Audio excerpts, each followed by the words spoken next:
I'm so grateful that you're here.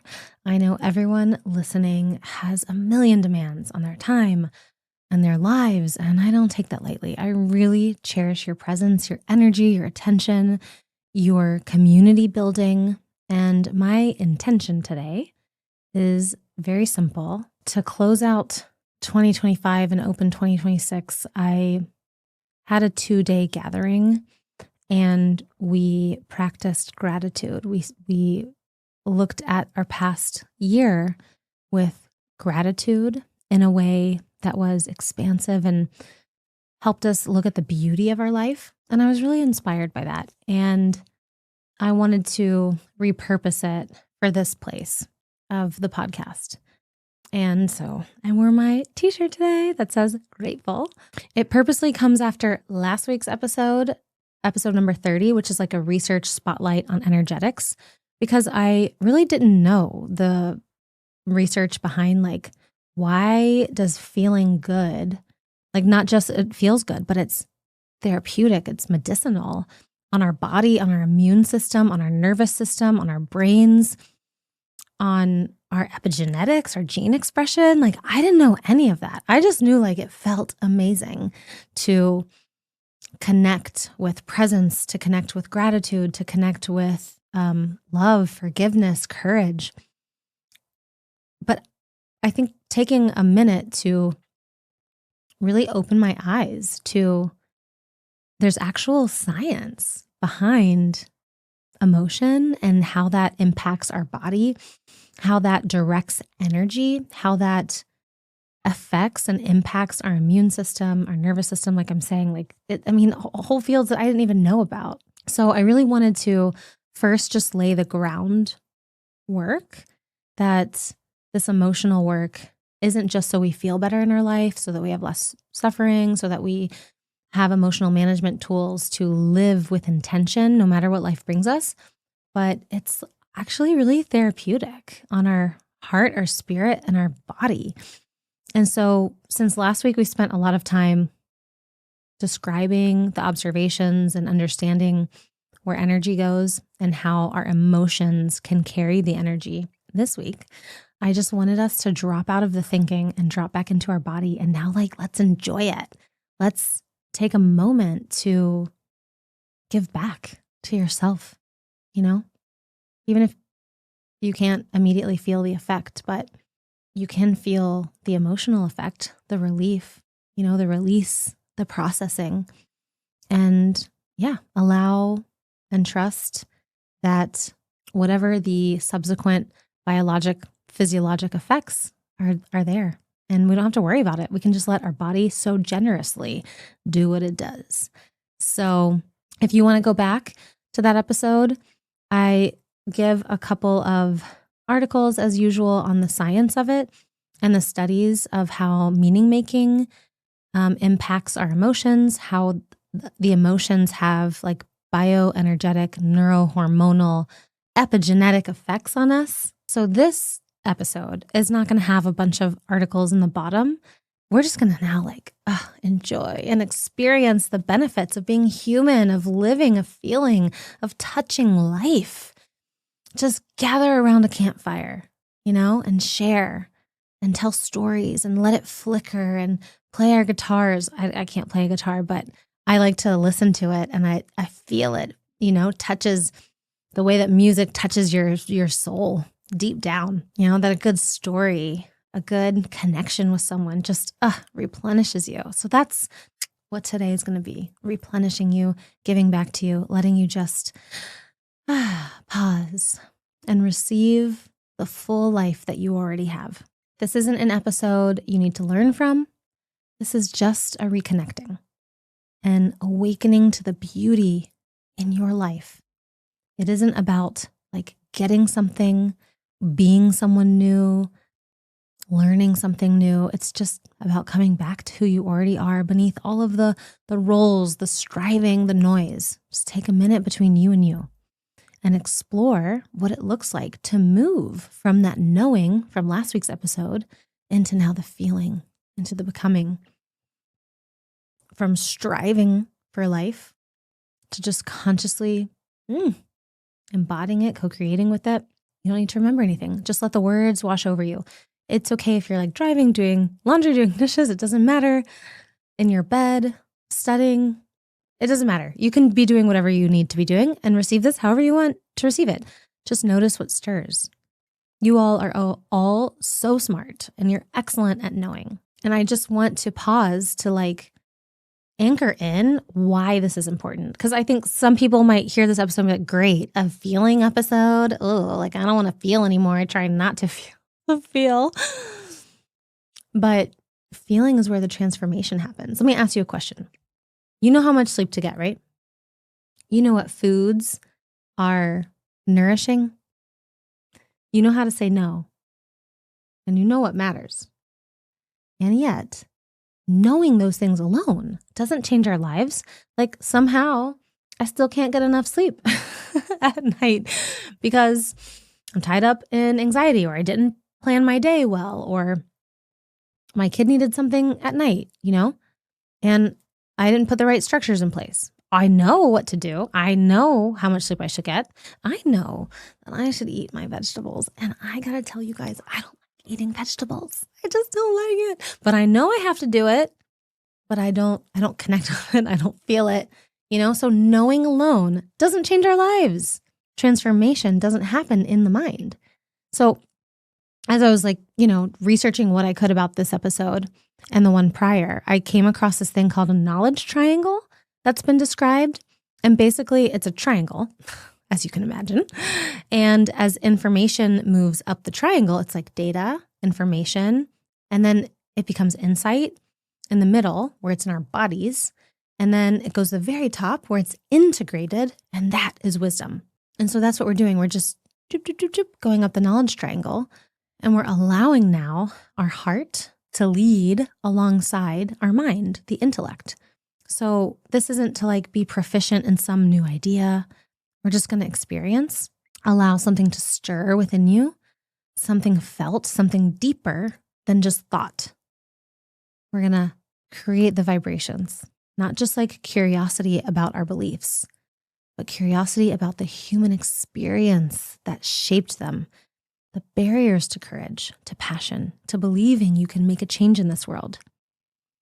And it's not to judge intellect or determination, because for so many of us, we were rewarded for being strong, capable, analytical, composed. And those are beautiful gifts that serve the people around us.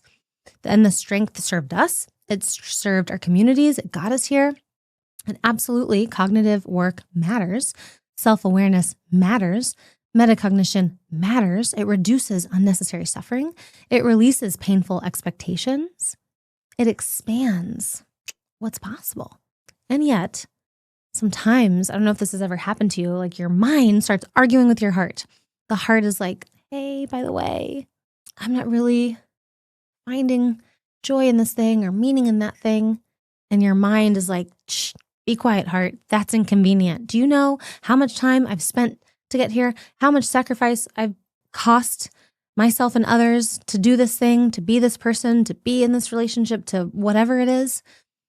Shh, you be quiet, heart, And it's brilliant, our minds. Our minds are designed to judge, to rationalize, And sometimes, if this has ever happened to you, when you keep overriding your heart because it's messy, because it's difficult, because it's inconvenient, not like it goes away. Something just keeps aching and aching for more connection, more creativity, more service, more audacity. And at some point in our lives, I think we all feel that invitation.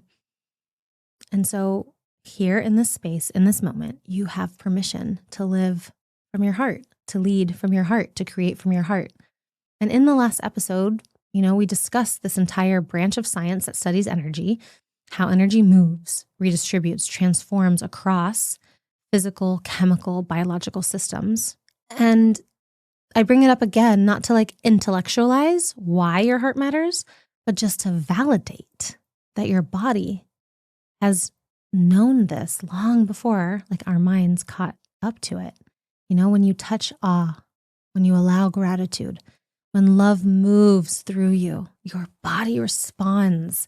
Oxytocin is released, the chemistry of connection. Our blood vessels relax. The heart doesn't have to work as hard. Circulation improves. When you feel gratitude, serotonin increases, supporting our mood, our sleep, our emotional regulation, and your nervous system gets it. Hey, you're safe to rest. Your stress hormones quiet down, and you reclaim your spent energy. Not because you did more, just because you stopped leaking energy through fear, judgment, doubt. That is abundance. The dictionary describes abundance as plentifulness of the good things in life. And I kind of like this, but beyond an idea, as a felt experience of being held from the inside out. So as we move along this knowledge pyramid from data information up into the body, which insight, up into integration, lived experience, wisdom, we don't just know differently, we become differently. We become people who walk with purpose no matter where we go, who see the beauty in their life no matter the stage, who hold this belief: I am always becoming, while honoring the past and loving the present. Life becomes playful, experimental, less about right, wrong, and more about what feels true. For the heart to activate you, to reconnect you to your faith, to your power, to forgiveness, to flow. This is not about believing that I or anyone else has the answers. We contemplate in this space together. We share together. You find yourself more clearly because you find it. You find what you need. Either something I say has resonance for you and it awakens a remembrance, or something has contrast for you and awakens a remembrance. Either way, you find your way back to you. Okay, that's the stirring. Let it stir. An invitation for the heart to lead with as much importance as the head. In past episode, we talked about the heart being the navigation system and the mind being the strategist. Together, but different gifts. Equal power, but different gifts. And you all give so much to everyone. I don't know if you feel like this, but sometimes it's like we leave the scraps for ourselves. We live on autopilot, troubleshooting everything that goes wrong and just waiting for the conditions to change. If I had more time, if I were more rested, gosh, if things looked different. And that framework is just quietly draining us, disempowering us. Emotions, I say this so much, I'm gonna say it again. Emotions are not our enemies. They are not problems to be eradicated. They are simply messengers. They reflect our values. They recalibrate us. They bring us back to what matters. When we judge them, we begin to believe that our power lives outside of us. What if the human experience is not the problem, but the context through which meaning is found?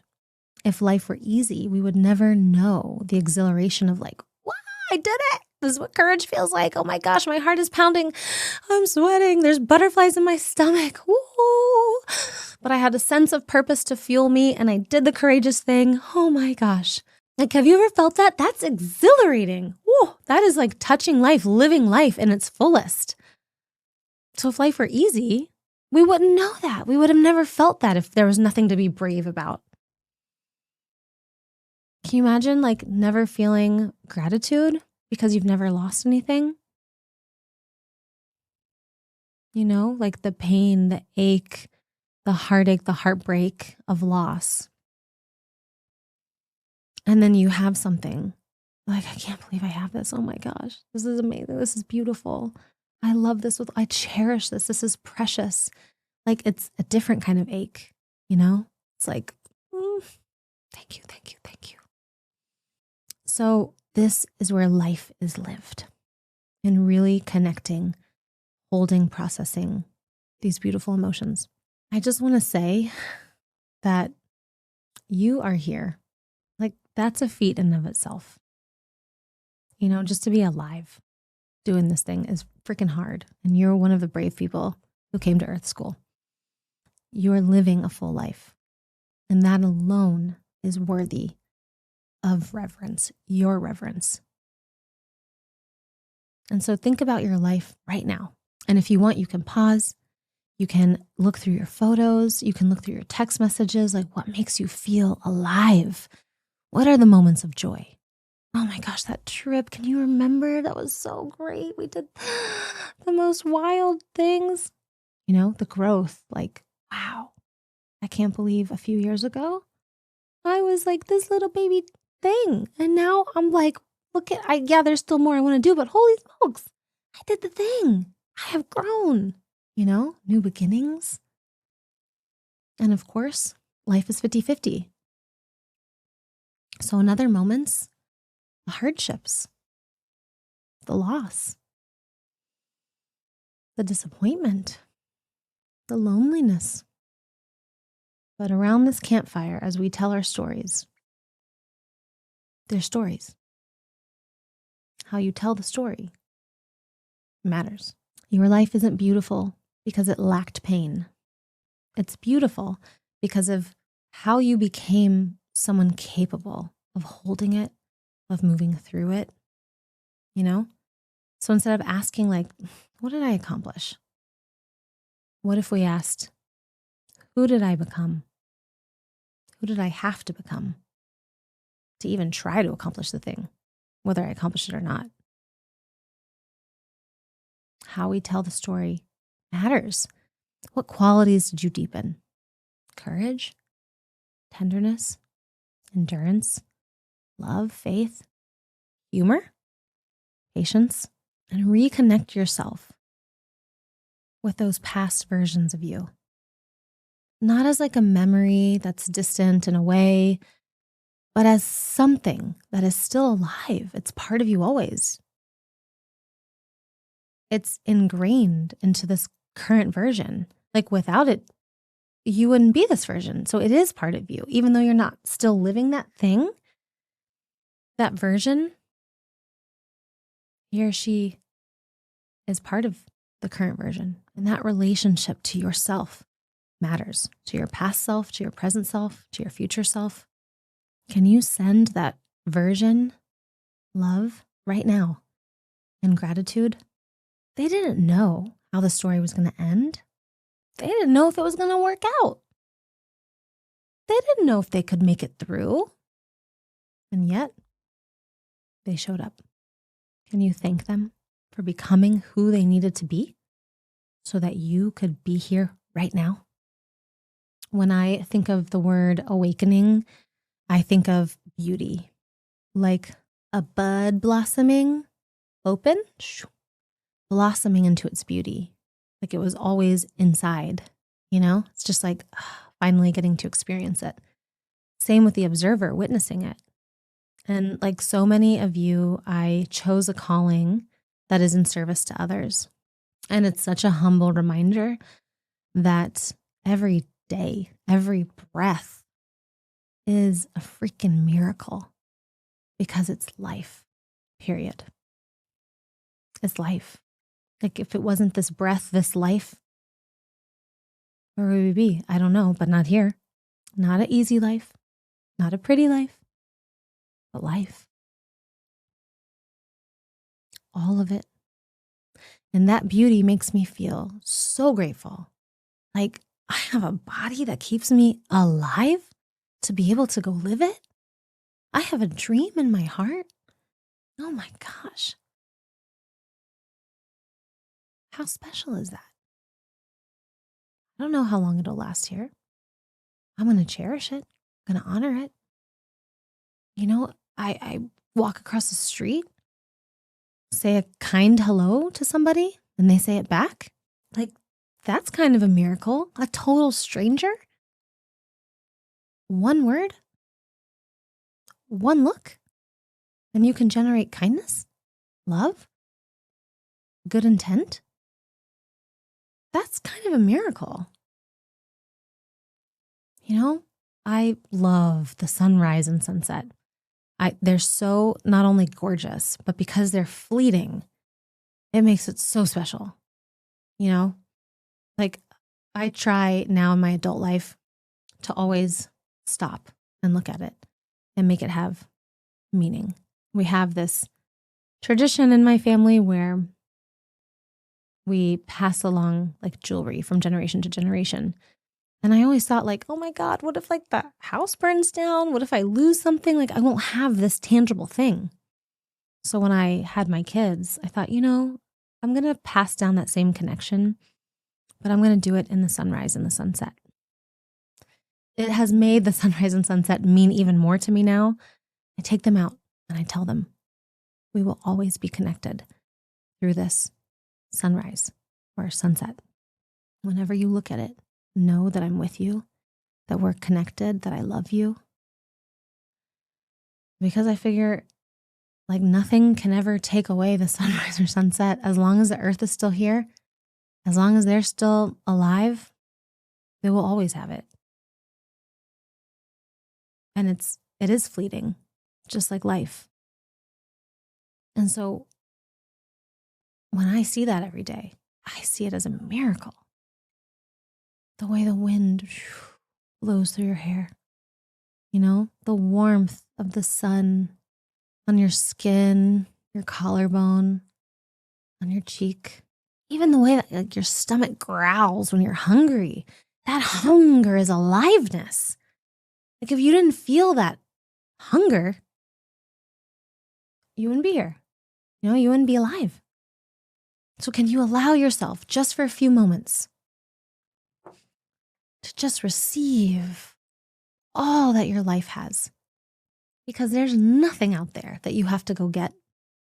When you are present with your life, with yourself, just receive it. Receive what you already have. A full life. A life lived. All of it. The ups, the downs, the messy, the pretty. No judgment, no comparison. Just fullness. Not sad that it's over, but grateful that it happened. And that it's always with you. And that it transformed you just to be more of you. And it makes it so that anything you get out there, just adding more to you, more abundance, more health, more joy, more peace, more love. And that feels so different than when you're already full and you add one little drop and it overflows the cup. Versus when you think that your cup has to be full from the outside and all you see are the little drops. And in our everyday lives that we see as ordinary, rushed, imperfect, we live. There's always an invitation to reconnect with more love, more forgiveness, more courage, to not miss the life that's right here, already here, with you right now. In this transmission, in this moment, I invite you to awaken to your beauty. You being that little flower bud that's blossoming, and to being the observer of your blossom. The beauty of your depth, the beauty of your fullness, the beauty of your humanity, just as it is. Almost like you are the piece of art and you are the ultimate artist. Your life is your creation. Your becoming is your creation. Can you look back on all those memories?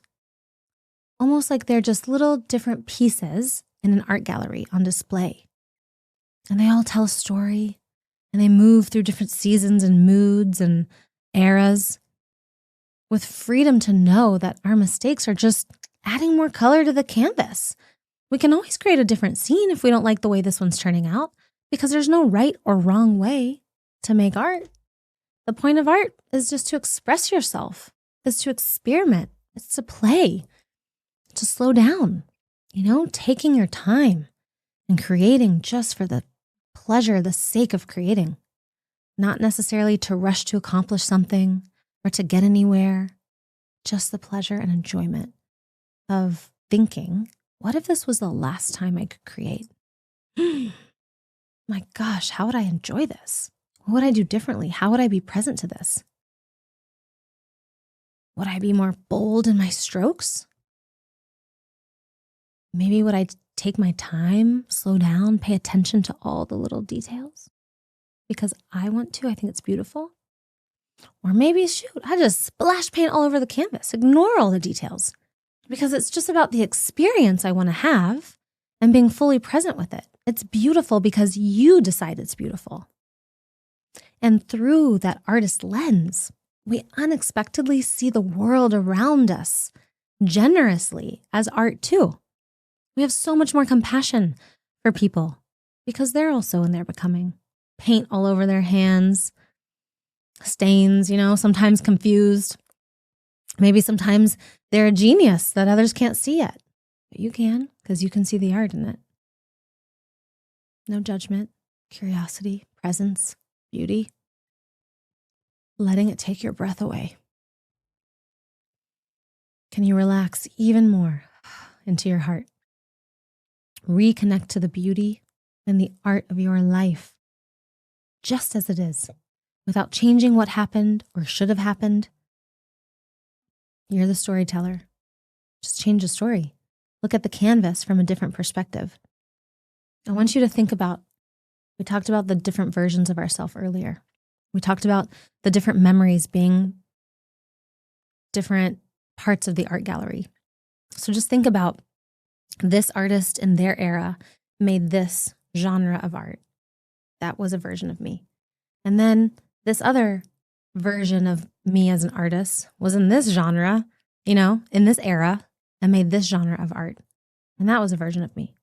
And now there's this version of the artist of me in this current era, making this current genre. I want you to be the observer of all these different versions of artists that have been you. I want you to imagine them standing together. Maybe they're hand in hand, and they're all looking together, united, at life itself.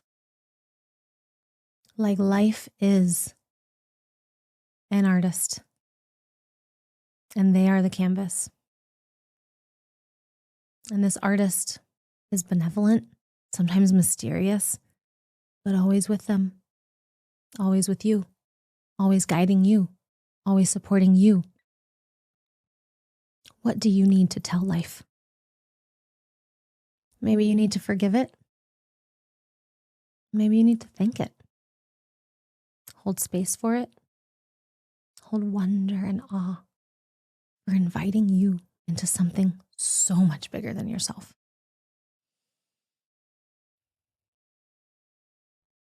For ending tradition, here are some questions to take with you. Can you see life the way an artist does? Can you find the beauty even in the most mundane or unpredictable places and fall in love with it? Let it take your breath away. I am wishing you all play, possibility, and peace. Wishing you to feel so supported in this space and so honored to be a part of your soul tribe. Sending you love, and I'll see you next week.